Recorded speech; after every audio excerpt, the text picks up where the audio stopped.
Right now I'm out in the graveyard. I'm waiting for Mike and George to get back. I recently took in a restoration on a 1970 Cuda 446 barrel 4-speed car. Really nice. For all practical purposes, almost looked like a driver type quality. But the gentleman who sent the car to me, his dad had given it to him. So it is here for a complete restoration so that it can look the way it was on the day it was built. But additionally, he had 2 Barracuda convertibles, which I purchased from him at the same time. So right now I'm waiting for him to pull in so I can check out all the hardware. I'm curious, George! Look at that!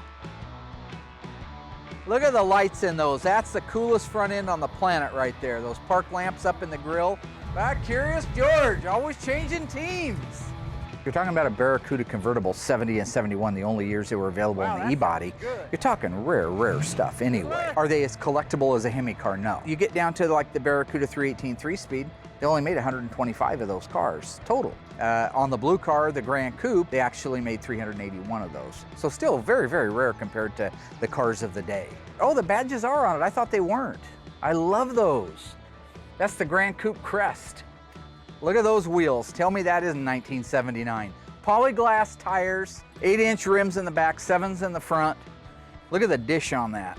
Look at that. It's a blue Grand Coupe. The guy added a shaker to it. He put a 383 in it. Originally it was a 318 automatic. In that lineup, they only made like 381 of those cars. So you're talking a very low demographic. And the Grand Coupe gives you all the luxury features. So that's a really neat one. 70 Cuda 446 barrel 4-speed. Oh wow, that's clean. They've unloaded the vehicles, got them out in the middle of the lot, got them started up, running, warmed up. All of them seem to run pretty darn good. I'm gonna grab the team and go around the cars individually, kind of show them some of the little things that I know are the differences between the Cuda and the Barracuda model and that blue Grand Coupe. So this guy added this shaker to this car, but I've looked at it and this is an original shaker. He must have bought it back in the day. Amazing. Like the AMD ones that we put on the Phantom Cuda.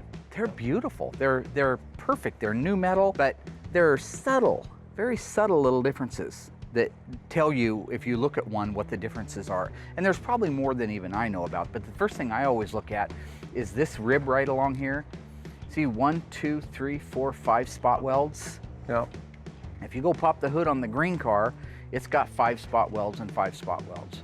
But if you go take a look at our Phantom, there's only 3. Wow, okay. The difference in the metal and the way they stamp them today, you see this wrinkled area right here?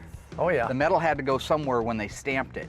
Today's, they're cut, they're not stamped, so they don't have these. So if you go look at our Phantom, same basic shape, but you don't have these ribs in there. It's just smooth. It's just smooth, rolled right in. glassy smooth. Yep. That's really cool. And you can see it even protruding right there too.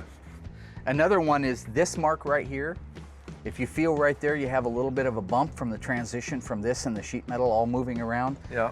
The aftermarket one is just smooth as can be through there. So those are subtle little differences. You see this is smooth here. There's no indentations here. All right, this is a 70 hood. After January 1st, 1970, when the cars were built, the Department of Transportation said, we want those hoods to fold. We don't want them to be that rigid. We want them to fold. Look at this rib right here. Yeah. And this rib right here. To make the hood fold up. That's 1971 on up. So what are we doing with these cars? They look like they're already restored? No, the guys, they're just driver quality, but I'm trying to build up an inventory of cars so that we can have our graveyard motors, our used car lot. People that are buying these cars, let's say it's not somebody who inherited it from their dad. They're just looking for a 68 Roadrunner. Then who's gonna validate the car and make sure that it's a real 68 Roadrunner 383 4-speed car and that it has the right numbers in it and that everything's right? I'm gonna create a 1970s dealership. That's just awesome. Like it was back in 1970. The salesmen have to wear polyester just back, yeah, Cousin Eddie. Selling cars. We specialize in these cars that are for sale out there that we can buy and inventory, validate, make sure it's a real Roadrunner. If it's not a real Roadrunner, then sell it as a non-real Roadrunner. But give people that ability to be able to call us up and say, I'm looking for a 71 Cuda 344 speed car. Well, I don't have any of those that fit that right now. What I do have is I have a 71 Cuda that we can make into a 340. It's just another facet that I'm looking into doing. The 2 Barracudas, some other cars that I bought around here. So is the green Charger going in this inventory to sell? Well, thank you for asking, Will. Yes, it is. No, that's funny. It's all funny. But it wasn't for sale before that. No. Where's mine? You said no, you were going to be buried in that car. Right. Rewind. Right. Hey, whoever buys it's going to have a gun and a mask because it's not for sale. I don't know how many times I have to say that. It's not for sale. It is not We'll get a picture of it loaded up. Okay, you know what? Just for that, they'll bury me in the son of a I'm calling my attorney right now, and I'm having it put into my will. Buried in I that needed car. cars for inventory. That's a perfect car for the inventory. This is the way the cars looked when we were in high school.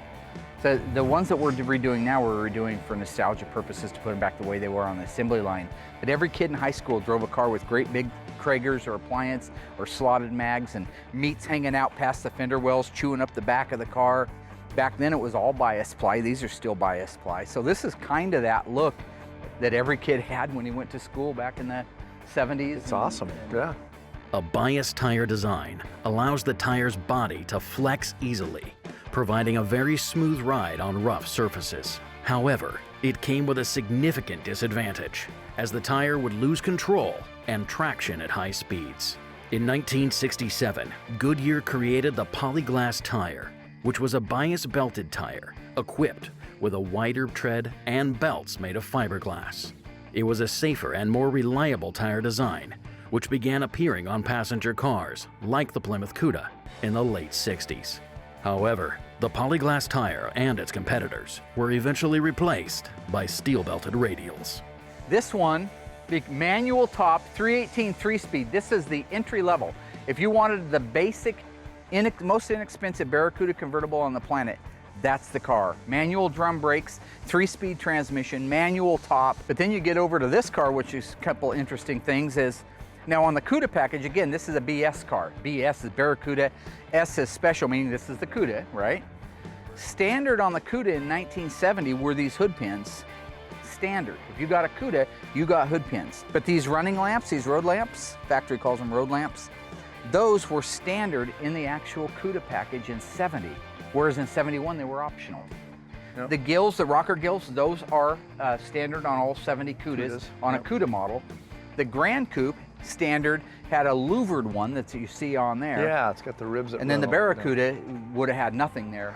Hello Ghouls, Mark Warman here, the ice tray from Graveyard Cars. If you enjoyed this video, be sure to like it, drop a comment down below, and subscribe to our channel. We have fantastic stuff coming up, and some of it you've never seen before.